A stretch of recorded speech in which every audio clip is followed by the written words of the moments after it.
Being appointed Chancellor in February this year was an immense honour, even though my first conference speech as Chancellor isn't quite how I expected it to be. It remains a privilege to talk to you today. And I'm here today because of so many different people. My family, whose love sustains me. My colleagues in government and parliament, whose backing has never wavered. My association in Richmond, North Yorkshire, who placed their trust in me and gave me their loyalty, support, and this opportunity to serve. And my party, whose members, councillors, and activists worked tirelessly to deliver a Conservative government in December last year. Politics is a team sport, and there is always a multitude of hard-working people behind every effort. So I'd like to thank my ministerial team, Steve, Jesse, John, Kemi, Theo, Claire, and James. I'd also like to thank my predecessors, George, Philip, and Sajid. It is only because of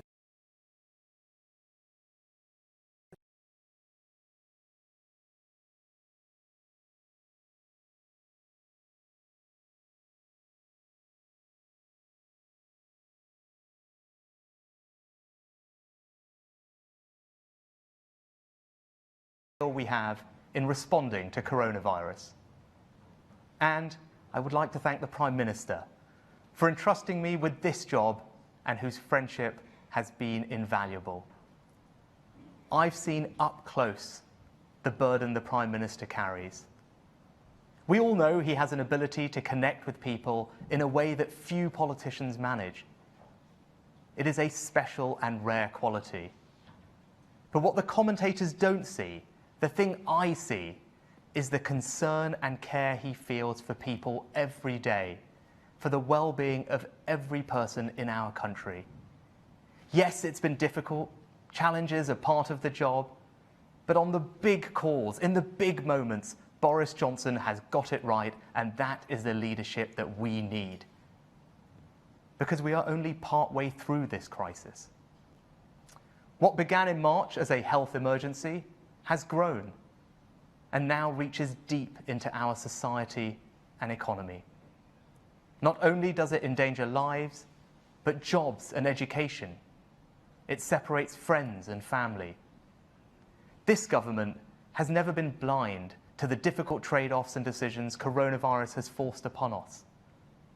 If we had, we would never have deployed one of the most comprehensive and generous packages of support in the world.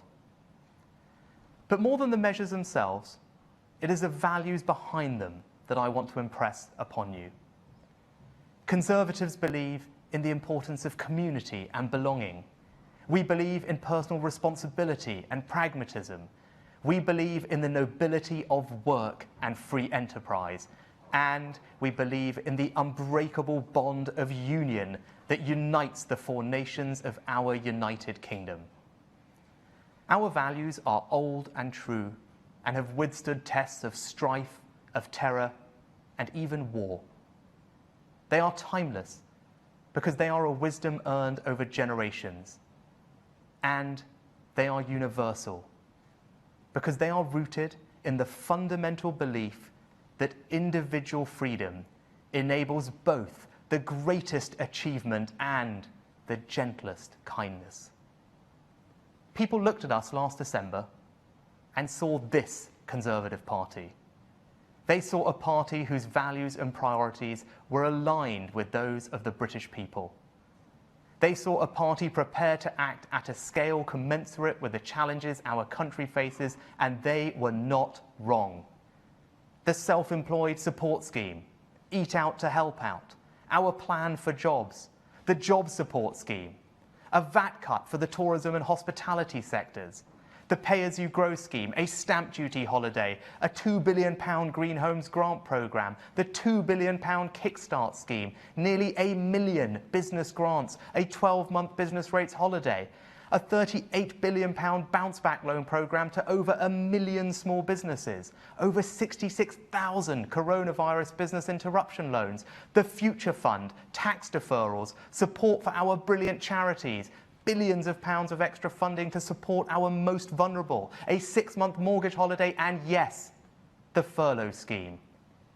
The first of its kind intervention in UK political history, delivered at scale, devised in rapid time, that protected millions of British families at the most acute stage of this crisis. I could go on. All these measures and more delivered by a Conservative government as part of our plan to support jobs and livelihoods. And whilst we would not have wished for this burden, it has been for many, for the first time in their lives, a moment met. This Conservative government stood between the people and the danger, and we always will. But we haven't done it alone. You, the people, have been with us. Wherever I look, I see acts of decency and bravery.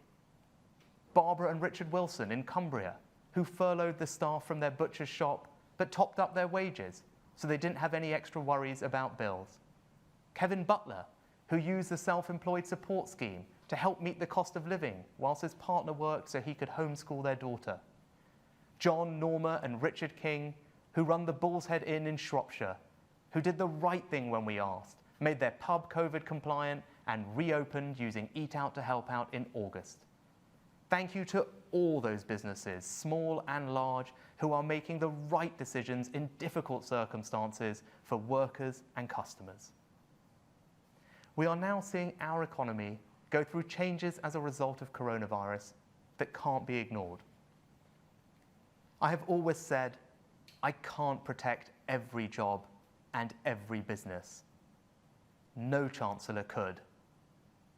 And even though I have said it, the pain of knowing it only grows with each passing day. So I am committing myself to a single priority: to create, support, and extend opportunity to as many people as I can. Because even if this moment is more difficult than any you have ever faced, even if it feels like there is no hope, I am telling you there is, and that the overwhelming might of the British state will be placed at your service. We will not let talent wither nor waste. We will help all who want it find new opportunity and develop new skills through more apprenticeships, more training, and a lifetime skills guarantee. Our Kickstart scheme will help hundreds of thousands of young people into good quality work, and we will help small businesses adapt. That's why we've delivered government-backed loans, tax deferrals, and tax cuts. In a free market economy, it is the entrepreneur who is critical. And we will make it easier for those with the ambition and appetite to take risks and be bold, to do what they do best and create jobs and growth. And we will protect the public finances. Over the medium term, getting our borrowing and debt back under control. We have a sacred responsibility to future generations to leave the public finances strong. And through careful management of our economy, this Conservative government will always balance the books. If instead, we argue there is no limit on what we can spend, that we can simply borrow our way out of any hole, what is the point in us? I have never pretended there is some easy, cost-free answer. Hard choices are everywhere. I won't stop trying to find ways to support people and businesses. I will always be pragmatic. The Winter Economy Plan, announced only 2 weeks ago, is but the latest stage of our planned economic response. I will keep listening, keep striving to be creative in response to the challenges our economy faces, and where I can, I will act. I will not give up, no matter how difficult it is. The British people and British businesses won't give up. I know this because of what I said at the beginning. We share the same values, the Conservative Party and the country. And these values are not devoid of meaning to people. They are about protecting that which is meaningful to them. Their family, their home, their job, their ability to choose for themselves what is best for them and those they love, to create second chances, to see potential met, and to extend the awesome power of opportunity to all who seek it, to answer questions of character with action, not rhetoric, to put the people first, their hopes and their aspirations, and above all, to be worthy of the great trust they have placed in us.